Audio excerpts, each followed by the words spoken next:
सावन के इस पावन अवसर पर हम आपको भक्ति यात्रा पर ले जा रहे हैं। मैं आपकी होस्ट एंड दोस्त प्रेरणा कश्यप। इस भक्ति की यात्रा में हम आज आपको ले आए हैं रोहिणी के इस्कॉन टेम्पल। भक्ति यात्रा का निहितार्थ केवल आपको मंदिर का भ्रमण करवाना ही नहीं, बल्कि उसके बारे में जानना, उसके कार्यों को समझना और हमारे जीवन के क्या लक्ष्य हैं और उसे कैसे प्राप्त करें, जीवन के समस्याओं का कैसे समाधान करें और इसके साथ ही इस्कॉन के सामाजिक और धार्मिक कार्यों के बारे में भी हम जानेंगे। यह मंदिर 1 एकड़ में बना हुआ है।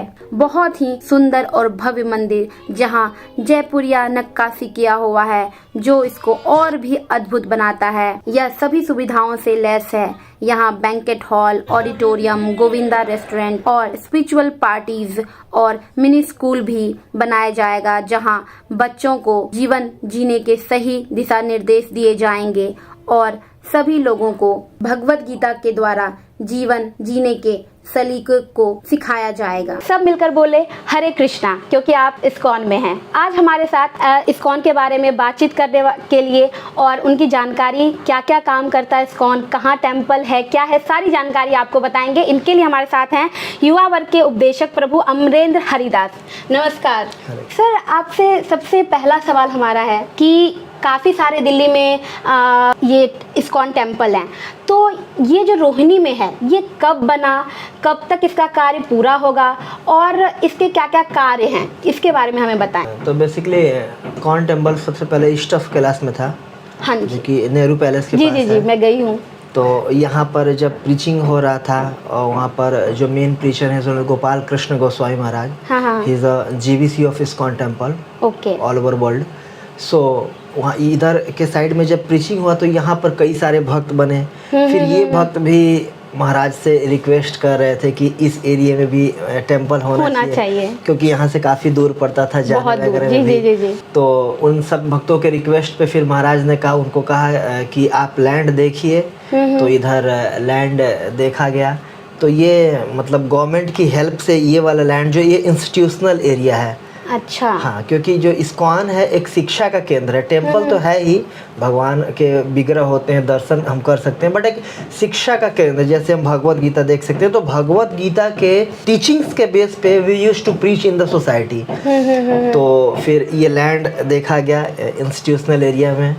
तो पूरा 1 एकड़ का ये लैंड है। अच्छा, इसके बाद फिर ये लैंड परचेज किया गया था 2005 में। ओके। और 2010 में इसकी नींव रखी गई थी, जिसको भूमि पूजन कहते हैं। भूमि पूजन, जी जी, जिसमें अनंत शेष को स्थापित करते हैं, यज्ञ वगैरह होता है। ठीक है, तो वो हुआ था। फिर 2010 के बाद 11 से लगभग बनना स्टार्ट हो गया। ठीक है, और अभी बिल्कुल फिनिशिंग मतलब हो रहा है, फाइनल स्टेज पे है। एंड जस्ट डेट आने वाला भी कुछ दिन पहले यहाँ पर मीटिंग हुआ था, जो भी इस टेम्पल के अथॉरिटीज़ हैं। सो कार्तिक से और दिसंबर के बीच में कोई भी अच्छी तिथि वो चली गई है देखने के लिए कि अच्छा कौन सा तिथि है जिस पे इसका उद्घाटन किया जा सके। अच्छा। तो आने वाला है, तो इसका उद्घाटन होने वाला, मतलब इसी साल श्योर है उद्घाटन हो जाएगा। कार्तिक महीने में, अक्टूबर से दिसंबर के बीच में हो जाएगा। अलावा मैं आपसे पूछती हूँ कि मंदिर जो है आस्था का केंद्र है सभी के लिए, लेकिन इसके अलावा जो है यह मंदिर समाज के लिए कितना आवश्यक और समाज को क्या देता है? ये बहुत अच्छा प्रश्न है आपका। एक्चुअली यही नहीं, मंदिर नहीं, आप देखिए इंडिया में कई सारे मतलब हजारों की संख्या में टेम्पल हैं। जी, है कि नहीं? जी। और इंडिया इसके लिए फेमस भी है, वर्ल्ड में सबसे ज़्यादा टेम्पल्स जैसे कि इंडिया में है। तो जो टेम्पल का मेन कंट्रीब्यूशन होता है हमारे लाइफ में, ये एक वैदिक नॉलेज का केंद्र है। वैदिक नॉलेज के का केंद्र का मतलब कि जैसे हम जो प्रीचिंग करते हैं भगवत गीता के टीचिंग्स के आधार पे, और भगवत गीता भगवान ने जैसे अर्जुन को सुनाया था। तो जैसे भगवत गीता ऐसा नहीं कोई हिंदू धर्म का बुक है या मुस्लिम धर्म का, या किसी एक पर्टिकुलर सेक्ट के लिए है। आप देखिए भगवत गीता है हमारे सामने, आप पूरा भगवत गीता में कहीं भी कोई हिंदू धर्म, आपको हिंदू कहीं कोई शब्द नहीं पाया जाएगा। तो ऐसा नहीं कि सिर्फ हिंदू के लिए है, ये समाज के प्रत्येक वर्ग के लोगों के लिए है, प्रत्येक जीव के लिए है। क्योंकि भगवान बोल रहे हैं भगवत गीता में, अहम सर्व योनिषु कौन्तेय मूर्ते संबंधिया अहम बीज प्रदत्त पिता, कि I am the seed giving father of every living entity, not only for human being. So Bhagavad Gita is for every living entity.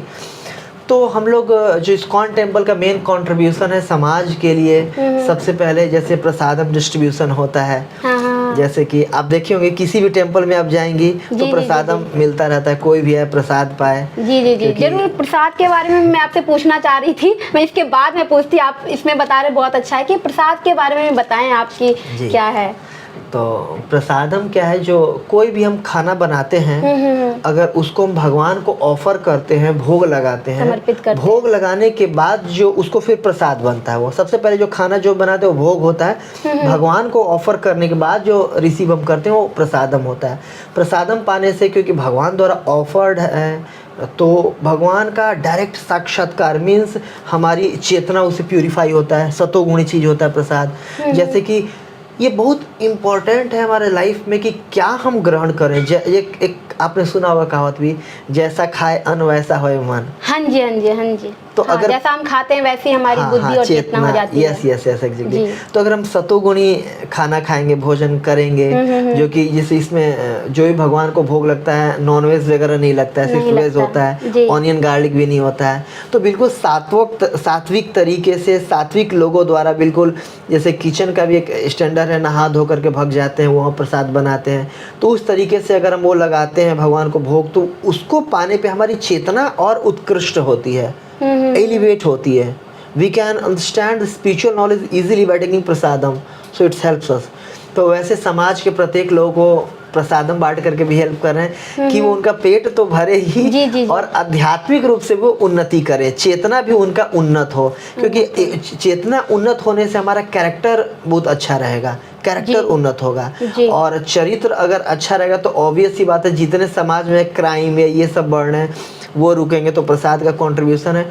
इसके अलावा जैसे हम भगवत गीता का फिलॉसफी वो करते हैं, भगवत गीता में जैसे आत्मा का ज्ञान दिया गया है, देहिनोस्मिन यथा देह कौमारम यौनम जरा तथा देहांतर प्राप्ति धीरज तत्र न मोहिति। भगवान गीता को शुरुआत कर रहे हैं यहाँ पर भगवत गीता 2:13 से, कि एक जैसे हम शरीर नहीं है, शरीर के हमारा अलावा हम आत्मा है। जैसे आपस में देखिए पूरे विश्व में आज युद्ध चल रहा है, रसिया यूक्रेन में, भारत पाकिस्तान में होता रहता है, तो ये सब क्यों शरीर के आधार पे, कि मैं इस कौम से बिलोंग करता हूँ, आप इस कौम से बिलोंग करते हैं, मैं काला हूँ, मैं गोरा हूँ, मैं ये हूँ, इसके वजह से आपस में फाइट करते हैं। बट अगर हम ये पता चला है कि हम सबके अगर फादर एक ही हैं, कृष्ण हैं, भगवान बोल रहे हैं गीता में कि जीव भूत सनातना सर्वंशु कौन थे, कि प्रत्येक जीव मेरे सनातन अंश है, मतलब दुनिया में प्रत्येक मनुष्य जो है भगवान का अंश है, तो अपने आप में एक यूनिवर्सल ब्रदरहुड कायम हो जाएगा, आपस में भाईचारा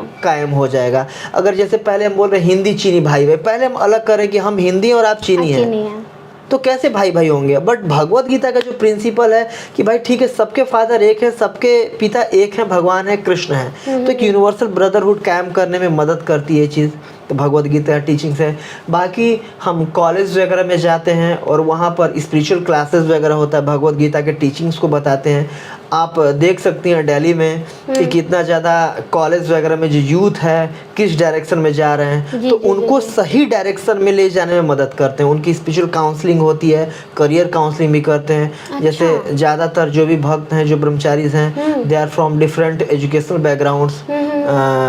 इसमें काफ़ी मेरे आश्रम में जैसे कई सारे CAs हैं, कई सारे इंजीनियर्स हैं, तो मैं भी मैकेनिकल बैकग्राउंड से हूँ। अच्छा। तो काफ़ी ऐसे भक्त हैं जो कि M.Tech कर रखे हैं और अलग अलग कॉलेजेस से, कई IT से, डिफरेंट IT से हैं, तो हम उनको करियर में भी काउंसलिंग करते हैं कि कैसे आप अच्छा करियर चूज़ कर सकते हो, अगर कॉमर्स से हो या साइंस बैकग्राउंड से हो, कैसे और कॉलेजेस वगैरह की काउंसलिंग होती है, उसमें भी हम मदद करते हैं। इसके अलावा जो मेन है कैरेक्टर बिल्डिंग, माता जी, इट्स वेरी इंपॉर्टेंट एक्चुअली। और जो आज के युवा वर्ग का, जैसे जो कभी भी सोते हैं, कभी भी उठते हैं, तो उनको भगवत गीता के प्रिंसिपल्स बताते हैं। जैसे भगवान एक छोटा सा प्रिंसिपल बहुत अच्छा है, युक्त आहार विहार से युक्त चेष्टा से कर्मसु युक्त प्राव अवबोध से योगो भवति दुख। अगर जीवन से आप दुख हटाना चाहते हैं, सुखी होना चाहते हैं, तो कृष्ण ने एक प्रिंसिपल दिया है, डिसिप्लिन का प्रिंसिपल।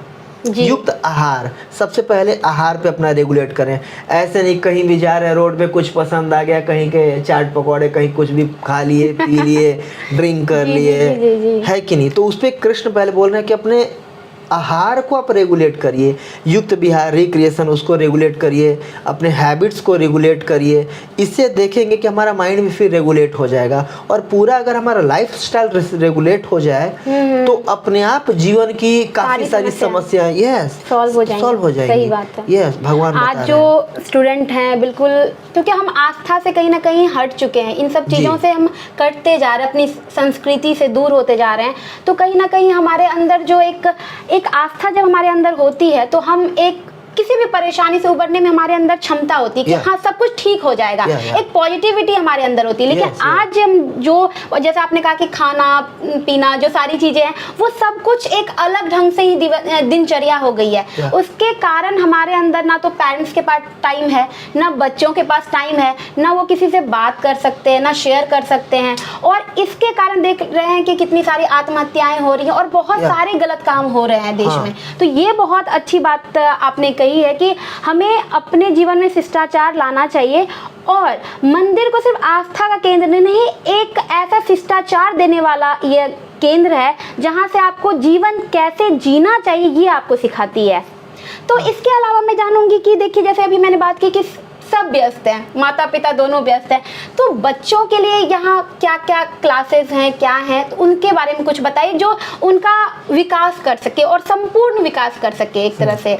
देखिए, यहाँ पे सबसे पहले यूथ प्रीचिंग में से पहले हम स्टार्ट करते हैं किड्स प्रीचिंग से। ओके। तो उसमें स्टार्ट हो जाता है आई थिंक 4 साल से और 7-8 साल तक के बच्चों का। उसमें बॉयज़ गर्ल्स कंबाइंड होते हैं, छोटे बच्चे होते हैं। वासुदेवम करके उसका जो ग्रुप का नाम है ऊपर इसी बिल्डिंग में होता है। अच्छा। तो उनको हम पूरा क्लासेस वगैरह सिखाते हैं, जैसे ABCD वगैरह सब कुछ सिखाते हैं। अच्छा। और उनको कुछ स्पिरिचुअल गेम भी खिलाते रहते हैं ताकि खेल खेल के बच्चे सीख जाए। उनको ज़रूरत है यही, और प्रसादम वगैरह उनके लिए होता है। अच्छा। उसके बाद 10 वर्ष से लेकर के और 16 वर्ष का उसको टीन एज फॉरम कहते हैं। ठीक है। ITF बोलते हैं। तो ITF में आने के बाद गर्ल्स का अलग हो जाता है, बॉयज़ का अलग हो जाता है। तो बॉयज़ का ITF इस मंदिर का मैं देखता हूँ। अच्छा। तो इसमें किस तरह कैसे बच्चे जुड़े बाहर के? इसमें देखिए माता जी, दोनों तरह के बच्चे हैं। कुछ तो हमारे जो मंदिर से जुड़े हुए भक्त हैं उनके बच्चे हैं, वो भी हैं, और कुछ ऐसे जो मंदिर से जुड़े नहीं हैं बट उस एज ग्रुप के हैं, से टेम्पल आते हैं तो वो फिर उस क्लासेस में आने लगते हैं, ज्वाइन कर लेते हैं। तो इसमें नामांकन प्रक्रिया कैसे, कि अपना नाम दे देंगे या कुछ बताएंगे? देखिए, मंदिर में जो भी क्लासेस वगैरह होती हैं, जो भी होता है सब फ्री ऑफ कॉस्ट होता है, किसी का कोई चार्ज नहीं होता है। अच्छा, तब फ्री ऑफ कॉस्ट है, ये अच्छी बात है। प्रसादम का और क्लास का कोई वो नहीं होता है, चार्ज नहीं होता है। कोई भी प्रीचर है कहीं भी कोई लक्ष्मी नहीं लेता है उसका। ये सब मंदिर की तरफ से होता है। जो गृहस्थ हैं वो दान दे रहे हैं उससे, जैसे मैं ब्रह्मचारी हूँ तो मेरे को जो भी मेंटेनेंस टेम्पल से मिलता है, तो मेरे को कोई अलग से लक्ष्मी चाहिए नहीं। जो भी कपड़े चाहिए, जो भी प्रसाद चाहिए, मेडिसिन वगैरह सब कुछ टेम्पल से मिलता है। तो फिर लक्ष्मी की आपको नीड ही क्या है?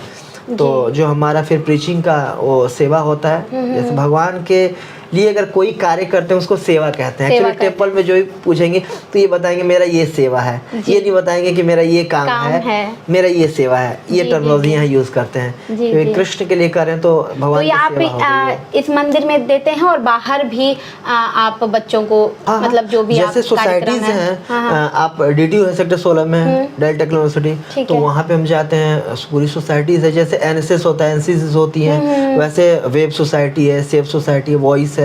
तो अलग अलग कॉलेज, जैसे IIT दिल्ली में हम लोग जाते हैं। अच्छा। और DTU में मैं भी कई बार गया वहाँ पर क्लासेस लेने। भगवत गीता पे MAIT कॉलेज है। अच्छा। वहाँ के जो चेयरमैन वो भी आया करते हैं, वो भी। या जो बास में डायस वगैरह कॉलेज है, यहाँ भी हम जाते हैं। तो पूरा एक सोसाइटी की तरह हम प्रीचिंग करते हैं, उनको धर्म का नॉलेज बताते हैं। जैसे कि एक एग्जाम्पल देता हूँ, आज के डेट में माइंड का बहुत बड़ा प्रॉब्लम है। कॉलेज में देखिए बात बात पे डिप्रेशन आ जाता है, फ्रस्ट्रेशन आ जाता है, टेंशन आ जाता है, करियर प्रेशर है इतना बच्चों के ऊपर, अच्छा कॉलेज में प्लेसमेंट पाना है, इंटरव्यू देना है। तो उसके लिए माइंड को कैसे कंट्रोल करें? जैसे कई बच्चों का ऐसा प्रॉब्लम आता है, बेसिकली ये टीनेज में से प्रॉब्लम शुरू हो जाता है कि कहते हैं प्रोजी में जैसे पढ़ने बैठता हूँ तो माइंड कहीं और ही चला जाता है, कुछ और ही माइंड में आता है। तो उसका सोल्यूशन जैसे भगवान ने गीता में 6वें अध्याय के 34 नंबर श्लोक में दिया है कि चंचल विमना कृष्ण प्रमादि बलबदृढ़म तस्याहम निग्रहम मने वायुरुसु दुष्करम। अर्जुन पूछ रहे कि हे कृष्ण, मेरा मन बहुत चंचल है and it's very hard to control this. Even I can control the wind, मतलब एक तूफान को मैं कंट्रोल कर सकता हूँ, मेरे अंदर इतना क्षमता है।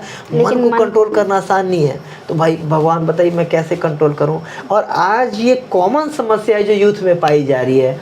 तो भगवान बता रहे हैं कि कैसे उसको अभ्यास और वैराग्य, ये दो चीज़ बताए। अभ्यास इंतु कौनते, वैराग्य च गृहते, असंशयम महाबाहो मनः दुनिग्रहम चलम। कृष्ण बोल रहे हैं कि निश्चित रूप से अर्जुन तुम सही कह रहे हो कि मन को कंट्रोल करना बहुत मुश्किल है, बट रेगुलर प्रैक्टिस से और डिटैचमेंट से माइंड को कंट्रोल किया जा सकता है। तो ये चीज़ हम यूथ को समझाते हैं कि कैसे आप माइंड को कंट्रोल कर सकते हो। क्योंकि अगर एक कहावत है आप सुनी होगी, मन के हारे हार है मन के जीते जीत। तो कैसे आप माइंड पे अपने कंट्रोल कर सकते हैं। फिर विल पावर इससे आती है, इच्छा शक्ति आती है। फिर आप जो करना चाहेंगे वो करेंगे।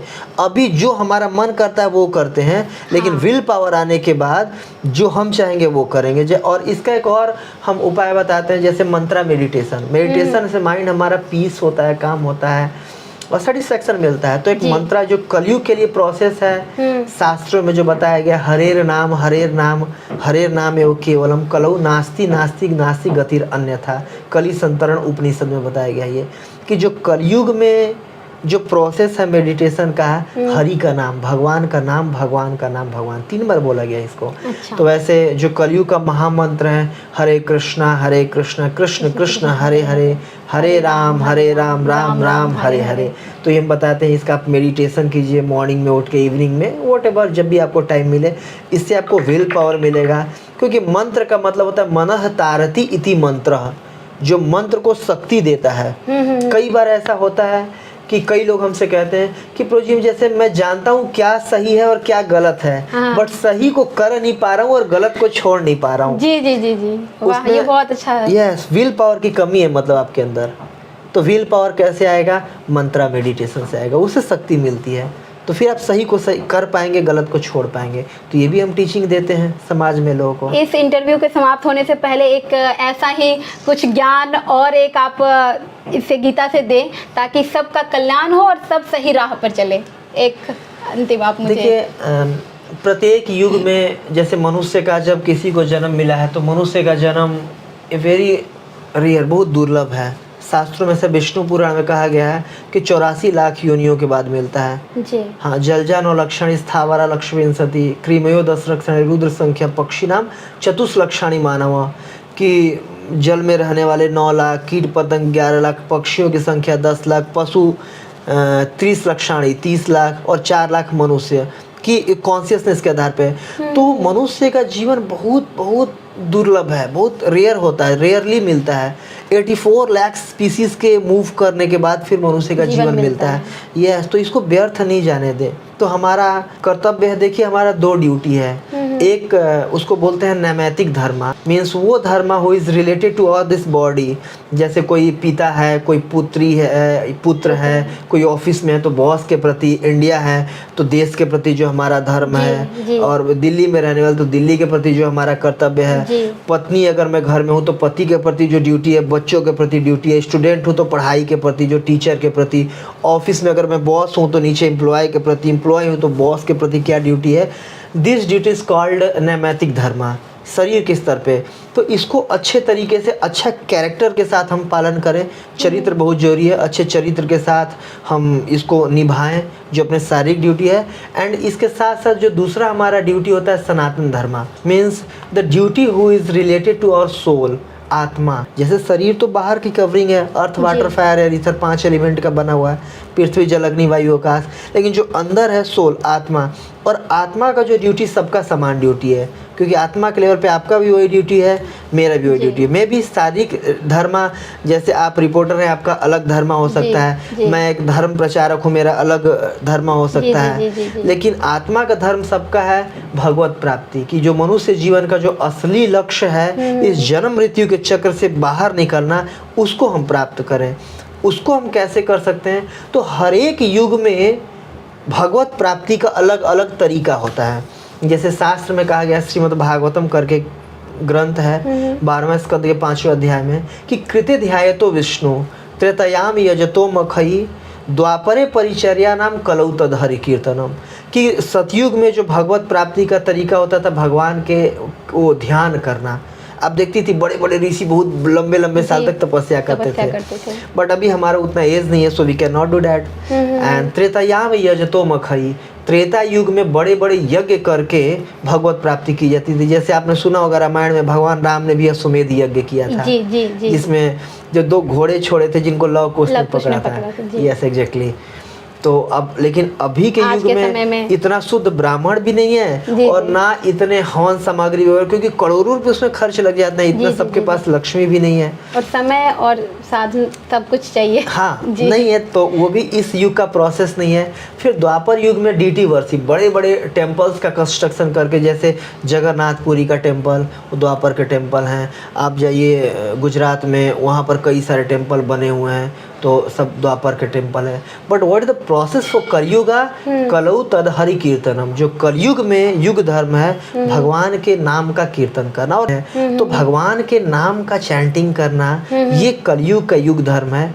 तो मेरा सबसे रिक्वेस्ट है, जैसे कि भगवान ने 24 घंटा सबको दिए एक दिन में, तो 24 घंटा में एटलीस्ट 1 घंटे में 59 मिनट्स अपने बॉडी के लिए निकालें। और 1 मिनट भी अगर हर घंटे का, हर आवर का अगर हम निकालते हैं सोल के लिए, भगवान के लिए, तो एटलीस्ट 24 घंटे में 24 मिनट तो जरूर भगवान को दें। भगवान को क्या दे, अपने आप को दे, सोल का जो धर्म है हाँ उसको जरूर हम करें। इससे हम देखेंगे कि हमारा भौतिक जीवन भी अच्छे से चलेगा, आध्यात्मिक जीवन भी अच्छे से चलेगा। जैसे ट्रेन में 2 पटरी होती हैं, दोनों को अगर हम बैलेंस करके चलेंगे तो जीवन बहुत पीसफुल चलेगा। हम भौतिक रूप से भी संपन्नता प्राप्त करेंगे और आध्यात्मिक रूप से भी जो हमारा लक्ष्य है हम प्राप्त करेंगे। तो सबको ये जरूर करना चाहिए, मेरा रिक्वेस्ट है। बहुत बहुत धन्यवाद कि इतना आपने हम लोगों को अच्छा ज्ञान दिया और सही मार्गदर्शन की जीवन कैसे चलना चाहिए और उसको कैसे आगे बढ़ाना चाहिए देश के लिए, अपने लिए। तो इसके लिए बहुत बहुत धन्यवाद आपका। Thank you very much.